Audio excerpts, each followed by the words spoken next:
Se pueden clasificar de varias formas. En primer lugar tenemos según su criterio clínico evolutivo. En este caso tomamos en cuenta la anamnesis, valorando signos y síntomas de agudeza o cronicidad, así como las respuestas bioquímicas y hematológicas a la insuficiencia respiratoria, como puede ser la retención de bicarbonato o la presencia de poliglobulia. Esta, a su vez, se divide en 1. Insuficiencia respiratoria aguda. Esta se da en un corto periodo de tiempo, se ha producido recientemente, puede ser en minutos, horas o días, sin haber producido todavía mecanismos de compensación. Nivel 2. Insuficiencia respiratoria crónica.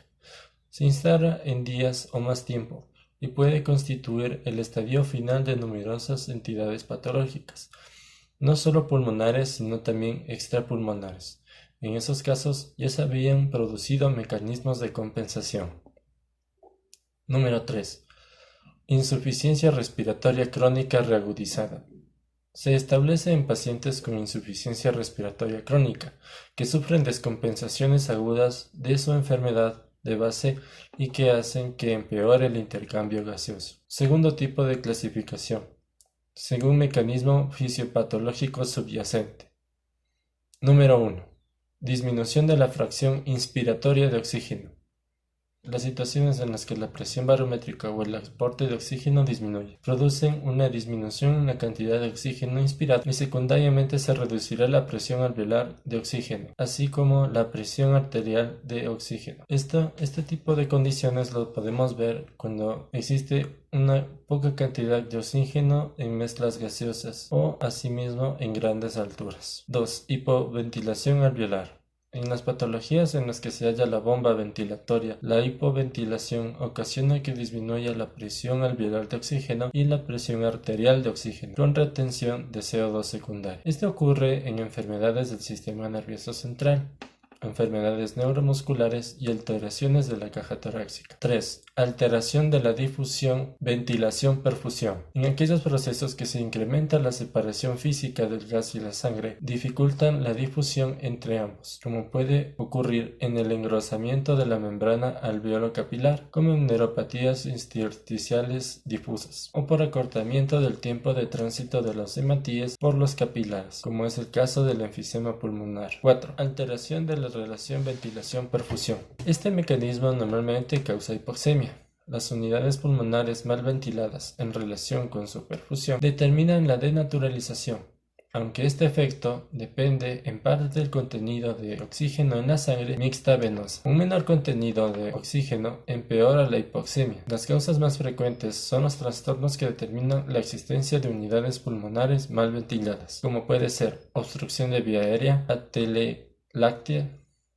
atelectasias, consolidación o edema de origen cardiogénico. 5.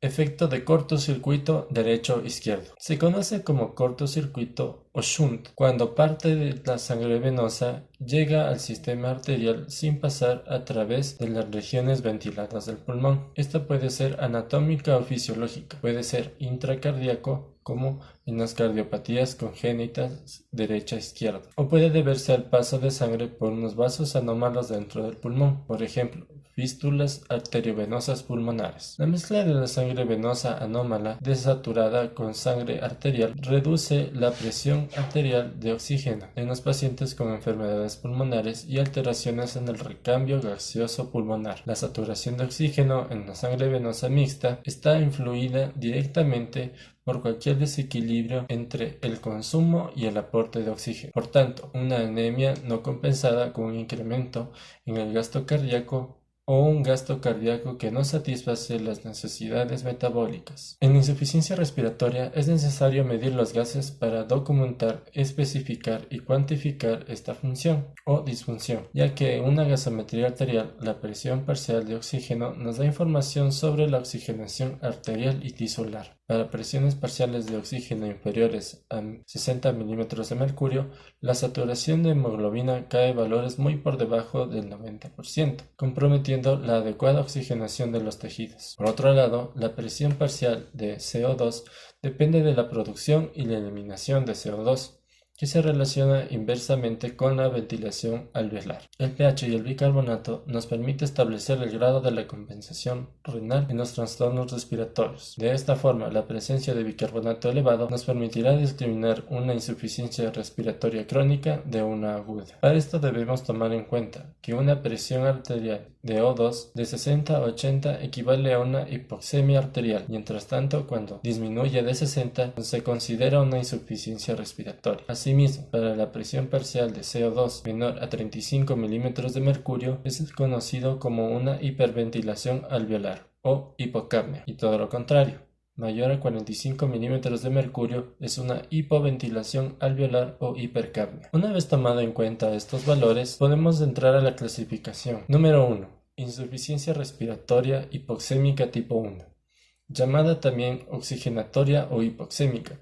Se define por hipoxemia con presión parcial de CO2 normal o bajo, gradiente alveolo arterial de oxígeno incrementado, es decir, mayor a 20 milímetros de mercurio. Entonces debemos buscar la causa de la insuficiencia respiratoria en el parénquima pulmonar o el lecho pulmonar, que constituye el tipo más habitual de insuficiencia respiratoria. A continuación veremos las causas más frecuentes en la siguiente tabla. 2. Insuficiencia respiratoria hipercárbica o tipo 2, denominada asimismo ventilatoria o hipercápnica, que se caracteriza por hipoxemia con presión parcial de CO2 elevada y el gradiente alveolo arterial de oxígeno es normal, es decir, menor a 20 milímetros de mercurio. En este caso podemos decir que el pulmón es intrínsecamente sano y que la causa de la insuficiencia respiratoria se debe a otra enfermedad. En estos casos se necesita considerar una ventilación asistida y no limitarse únicamente a la administración de oxígeno. Vamos a ver ejemplos de las causas más frecuentes de esta patología en la siguiente tabla. Número 3.